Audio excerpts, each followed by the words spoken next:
Баршаңызға сәлем, қалдарыңыз қалай? Бүгін сіздермен тағы да қауышып отқаныма өте қуаныштымын. Бұл жолы сіздермен бір өте пайдалы бір ақпаратпен бөлісу үшін шығып отырмын. Қазіргі балдардағы өте көп кездесетін проблемалардың бірі кейбір сөздерді дұрыс айта алмау, түсініксіз сөйлеу, немесе кейбір әріптерді дұрыс айта алмау деген сияқты. Осыған байланысты баланың сөйлеу қабілетін жақсартатын, сонымен қатар танымын кеңейтіп, баланы жан-жақты дамытатын балалар арнасын ашқан болатынмын.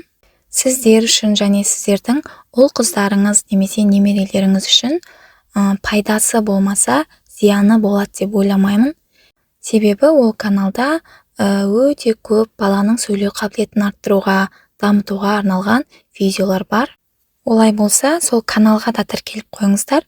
Осы видеоның астында еще деген батырманы бассаңыз, сол каналдың ссылкасы бар. Сол ссылканың үстінен басып, каналға өте аласыздар.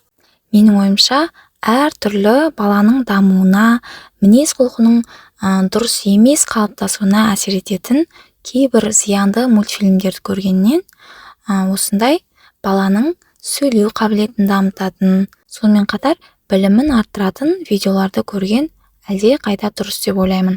Балаңыздың сөйлеу қабілетінің дамуына, сонымен қатар жан-жақты білім алып, дұрыс қалыптасуына көмектессем, өте қуанышты болар едім.